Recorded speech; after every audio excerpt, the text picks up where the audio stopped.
and Recreation Committee. It is now 6:38 in the evening. My name is Jeff Schilling, and we have Mr. Titterington, or Mr. Mr. Phillips, Mr. Twilliger, and it's getting late. We have been asked to review this recommendation of the Board of Park Commissioners declaring 3 parcels as surplus. The council considers the recommendation of the Board of Park Commissioners to declare as surplus and authorize the sale of 2 small parcels of Edgewater Park and 1 small parcel of Haywood Park on which encroachments exist. Mr. Titterington, do you have anything to add to this? Just by way of background, this was follow-up from the recent prolonged discussion about surplus land at Archer Park that has a basketball court on it. We were asked to look at and survey other potential encroachments. From that survey, we found that there are 11 properties, or were 11 properties, that had an encroachment of one type or another, where there may be a shed, a fence, a garden, some landscaping, etc. Staff, at the request of the park board, reached out to the property owners, sent them a letter identifying the encroachment and giving them an opportunity to correct it. I believe in all but 5 cases, the encroachments were handled. 2 of them we're continuing to talk to, but the park board indicated that if a property owner wanted the opportunity to purchase the surplus land rather than move the fence or eliminate the landscaping, what have you, that they would have to go through the criteria and justify it to the park board. 3 property owners did come back, asked for the opportunity to purchase the surplus land. As you mentioned, 2 of them are out in Edgewood Park, or adjacent to abutting Edgewood Park, and 1 at Haywood Park. In the report, you see they are listed. 1 is to the rear of 1136 Arbor Lane. Another one is at 1124 Arbor Lane.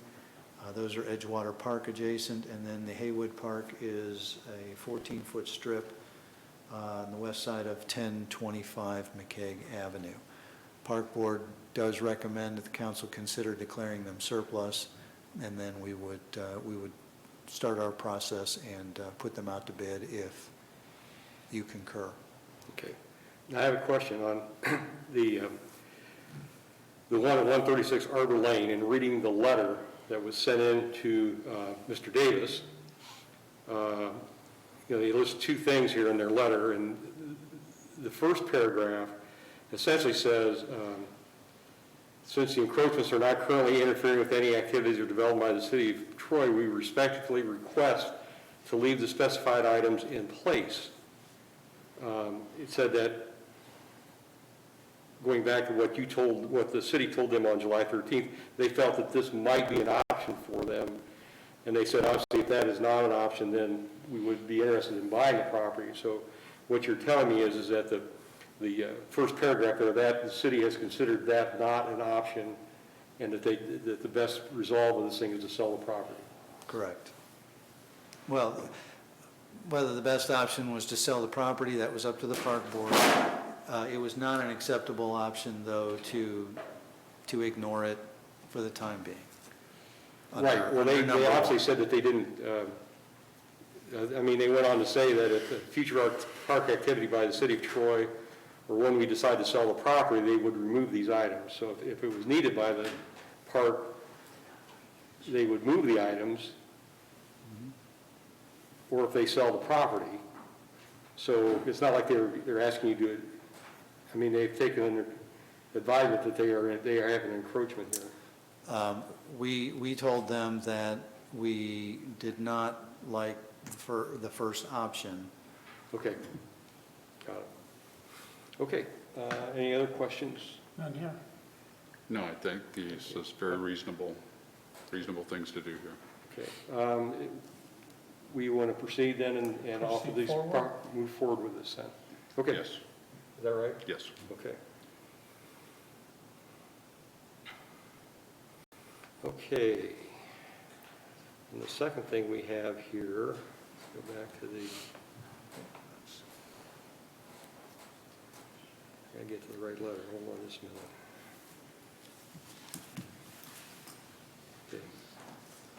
Okay, the second thing we have to deal with is a recommendation from the Board of Park Commissioners to consider the recommendation of the Board of Park Commissioners to ban smoking at public parks. Anything we'd like to add to that, Mr. Titterington? No, the memo that you have is the extent of the motion that was passed by the park board. Okay. There was some discussion, but not a lot of clarifying about what exactly they wanted to recommend. I think they wanted to leave it up to the council as to whether you wanted to do it, whether you wanted to make it a blanket smoking ban, whether you know, there was some discussion about declaring certain parts of parks smoke-free. I think they backed off of that when I was not really thrilled with that because it makes an already potential difficult enforcement even more difficult. But other than that, you know, they just asked that it come to you for discussion. Okay. I've got some notes here I'd like to share, and then we can, if we're going to discuss this, we might as well spend some time on it, I guess. Again, by this being under consideration of this committee, it is my understanding that this recommendation would include all the parks, include the entirety of Miami Shores Golf Course, and the now designated smoking area outside Hobart Arena, being used by attendees of various indoor events scheduled at Hobart Arena.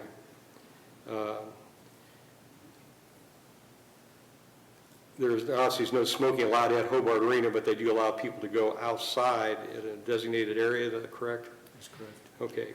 Are they allowed to bring their drinks outside too? No, I don't believe so. Yeah. Okay. They don't have a fenced-in kind of area. Okay. They may be allowed to outside of the Bravo room, but that's not open during events. Okay. Some more background on this. One of the most significant attempts in the state of Ohio to regulate where tobacco use by addicts was allowed was passed in 2006 by an overwhelming majority vote of the Ohio electorate, not the Ohio legislature. The vote banned tobacco use in the form of smoking by those addicted to tobacco in the restaurants throughout the state of Ohio. At the time, tobacco addicts accounted for over 20% of the general population. Today, that number has been reduced by more than 25%. This banning of tobacco use by tobacco addicts who smoke in our parks was brought to the attention of the Board of Park Commissioners by Mayor Oda. She had received an email expressing concerns about the number of cigarette butts found in our city parks in and around the playground areas. The senator requested that the city of Troy consider banning tobacco use near the playgrounds, as has the city of Oakwood, Ohio. During the discussion of the park commissioners, it was considered an impossible task to ban smoking just around the playground areas, and the park commissioners expanded the ban to include all areas of the public parks. From secondhand sources, my understanding that the mayor has not expressed a preference for or against this ban, but would like to hear a discussion on this topic, and we are going to oblige her this evening. Again, this recommendation was reviewed by staff and supported by the Board of Park Commissioners. Again, our options, as Mr. Titterington said, we can recommend this item to be approved by council. We can recommend this item not be approved by council. we can recommend that this item be amended and approved by council. Possible amendments that have been discussed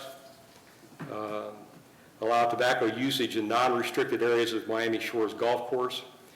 Restricted areas might now include the outdoor patio area of the clubhouse.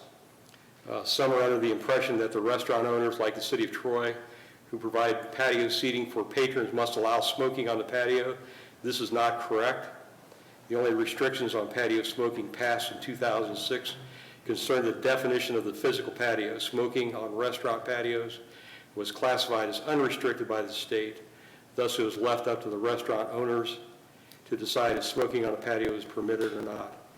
This amendment would take into consideration the possible negative economic impact a ban on tobacco use would have on the revenues of the Miami Shores Golf Course. A second possible amendment would be allow tobacco use in the designated area outside Hobart Arena. This amendment would take into consideration the possible negative economic impact a ban on tobacco use would have on the revenues of the events held at Hobart Arena. We could also allow tobacco use in other designated areas of any of the public parks. And of course, any other amendments as proposed and agreed upon. One other option is left to this committee is to place this recommendation, the council is to place this recommendation before the voters, as was done by the Ohio legislature in 2006. If some on council feel that this recommendation should not be considered by council, but recognize that tobacco use by tobacco addicts is harmful, not only to the addict, but to those who consume secondhand smoke unwillingly, that tobacco use causes all sorts of diseases, including a number of cancers and lung diseases, and shortens life expectancy, then council should consider making this a ballot issue and forego the option of making a decision that might adversely affect those who are addicted to tobacco. Does anybody want to add anything or comments? Well, I have a couple of questions to Mr. Titterington. Clarification. This came to the park board how again? Mayor Orta received an email from a resident who was concerned about smoking as well as cigarette butts. It was both. She forwarded it to Al as an FYI, and the park board. The park board took it up at their last park board meeting, and that's how you got that today. But the park board did not have any recommendations except to kick this to council. The Board of Park Commissioners recommends a smoking ban. That's what they're bringing to you. Have there been is there been an inundation of litter or, I mean, I'm an anti-smoking guy.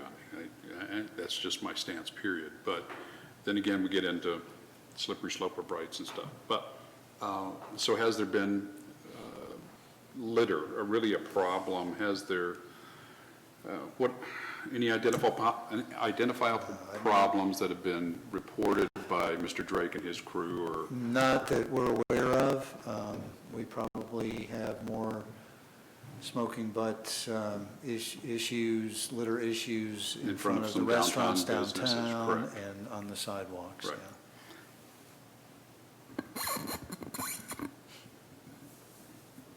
Yeah. Okay. Mr. Tittering, or Mr. Twilliger. Jeff, I'm John. I cannot get my head around this thing tonight, I'm sorry. Having watched the park board last week, when this came before them, I think you're correct that they did pass it on, but it was kind of, there wasn't much input on their part other than the recommendation.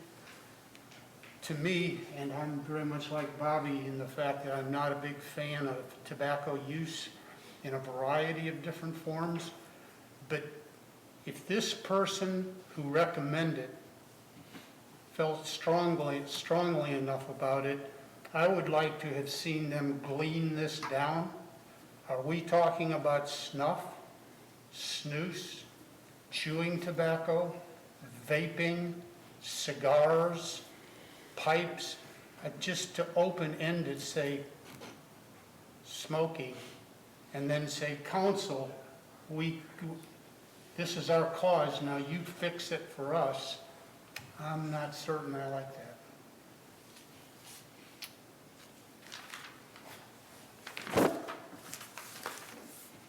It's very limited in information coming to me at this point that I'm not moving forward anything. The only thing that makes sense out of it is to put a ballot item before the public and let them vote on it, but that's. In talking, I mean, Mr. Drake had talked about, that question did come up, and he said they do spend time policing, I guess that's the old term, the areas. I don't know what they call it today, but I call it Picking up policing. litter. Picking up the litter, and, you know, including the cigarette butts. So again, evidently, it's, I don't know, I'd be interested to find out what type of time frame they do picking up all the litter in the parks, and how much of that is actually cigarette butts and how much is other stuff. Right, I mean, litter, you know, we're constantly chasing litter, like everyone does. We do have trash cans, and for some reason, sometimes the trash can be right next to that trash can, but it just didn't quite make it in. You know, it used to, cigarette butts used to be a bigger problem when you had ashtrays in your cars, and they'd pull up into the parking lot, and then they'd decide they just want to dump the whole thing out next to, outside their car door. That doesn't happen. It's more just if somebody is smoking, then they just flick the butt. So having concentrated areas of cigarettes is not nearly as common as it used to. Cigarette butts is not as nearly as common as it used to be. I just, one other little comment on that, in that law enforcement has a big enough charge. I'm not quite certain how in the world this is going to be, well, I know how it would be enforced, but there's got to be some approach established to provide our law enforcement with some teeth, something. It's kind of like smoking patrol back when I taught. It's not easy. Get the cool kids in the restrooms, is that what's happening? Okay. Madam Mayor, we'd like to hear from you, please. So I got this email a few weeks ago, and he said he had contacted somebody 5 years ago, and I said, I'll pass it on to the Parks Board. I don't personally have a real strong feeling either way. His main concern, and I have forwarded all to you while I was just sitting there, so I sent you his email. His main concern that he brought up was smoke and cigarette butts on playgrounds. He was not asking for an entire park ban on smoking.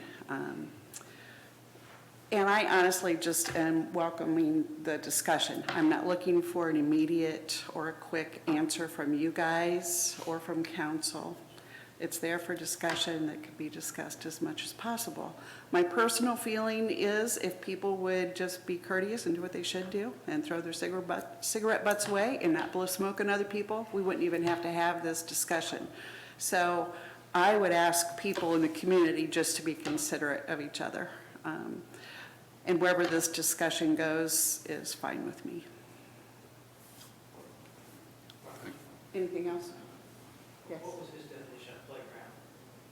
Are we just the swings, or are we on tennis courts, basketball court? Playgrounds. Well, but he gives you no definition. And he sent, there were some signs in the email that just kind of remind people to be sensitive around playground equipment and where children are. That was about it. In reference to your email with the three photos that he does attach, it appears that these are Montgomery County. Oakwood. Well, it's Montgomery County is the Human Services is the organization, and the Public Health Department of Montgomery County are on the ordinance or on the sign with their ordinance number. So that's what I'm seeing here. Just for discussion, not, Yeah. certainly not looking for any quick answer, if anything, other than just the discussion, so. Got it, thank you. I did have the opportunity to walk around one of our parks, one of our larger parks, on Saturday. I probably spoke to 50 people. 98% of them favored a ban on smoking. The one person said he didn't care one way or another. In looking for specifically for cigarette butts, I went around all the shelters and all the playground areas, and there were, 3, 4, 5 cigarette butts at each location. So, again, as far as either the park staff is doing an excellent job in maintaining our parks, or this is not a real big deal. And then I've also sent out, Todd, I'll get to you in just a minute there. Okay. And I also have sent out some questions to people. My wife and I belong to a run group, and we belong to 2 golf leagues. And so we have sent out questions to those people today, so I don't have any results back to share. But again, that's, a little more public input, I think, would be important in this quest, to see if we really need an ordinance to ban smoking. Mr. Sievert. Thank you. Todd Sievert, council member. I don't know if I have to give my address, but it's 148 Mayor Robin. Thank you for giving me this time. I want to thank Mr. Schilling. He and I had a lengthy, probably 35-minute conversation on Sunday morning after I read it in the paper. I really appreciate the slow roll that the committee's doing on this. I'm not big on legislating by email. I do think, there could be some legitimate issues that we have to look at. As we know as a governing body, before we start to do restraint on people, we need to make sure that there's a legitimate purpose. And I really want to applaud the stance that this committee's taking and the stance that the mayor's taking. And I think it shows to the community the efforts and dedication of this body. We could have easily just rubber stamped. That term gets used a lot for city council. Rubber stamped the recommendations of the park board, and I think we would have been doing a disservice to a number of people.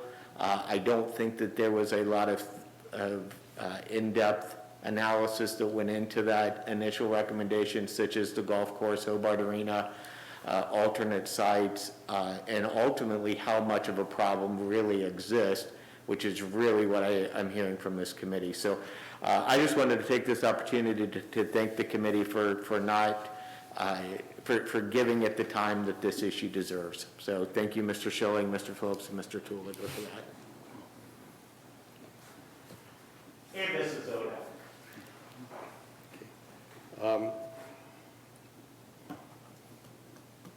If we do, as Mr. Seaver said, do a slow roll on this, I would think we'd want to go to at least a second reading. I will not be here on Monday night for the council meeting, and I could use my prerogative to ask for a second reading so I could be here for the council meeting when it's discussed. There's nothing to read because there's no legislation to come before council. There's no recommendation We haven't coming made a from this recommendation committee yet, at but this again, I point. think I think we need to sit and maybe do a little more research on this.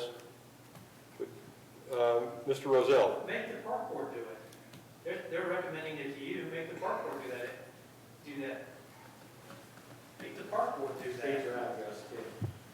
637 Clarendon Road. Make the park, kick it back to the park board and make them do the analysis. They're recommending it to you.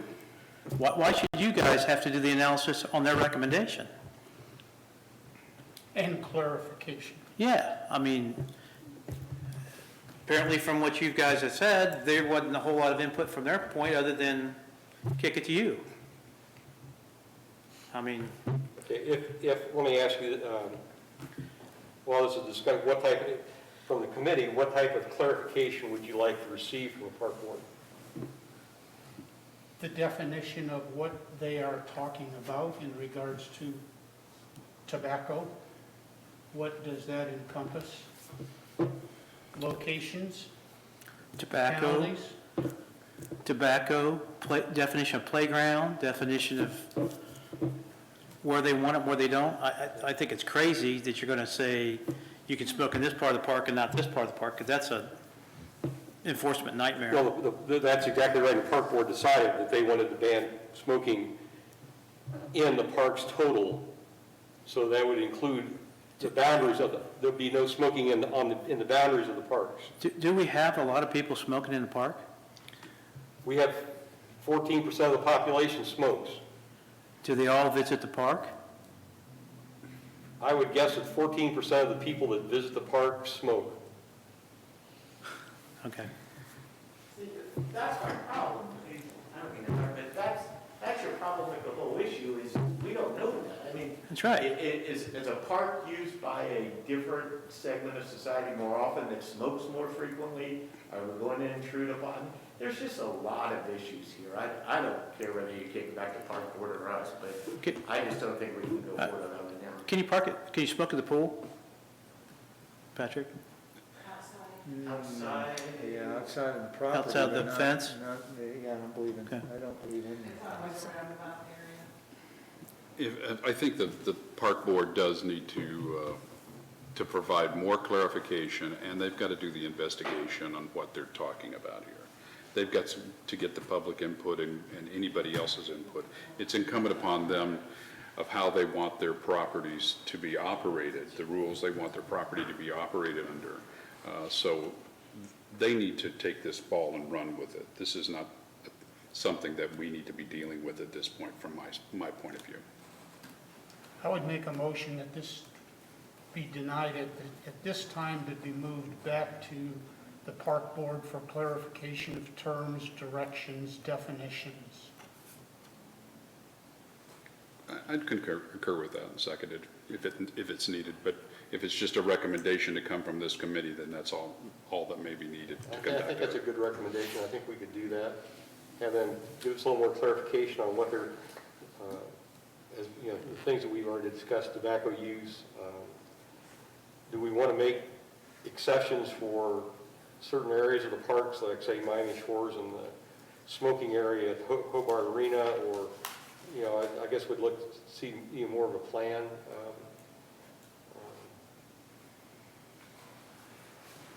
I'm not, again, I'm not sure about the Well, that's up to them. public. That's Let what them they're give us a gonna better, return to us. better idea of what they really want on this thing. I think it'd probably Yeah. be worthwhile. Okay. We will take that back to them. Okay. We need to Are we come done? anything more. Well, is there anything else we need to do tonight for the Parks and Rec? No, sir. Okay.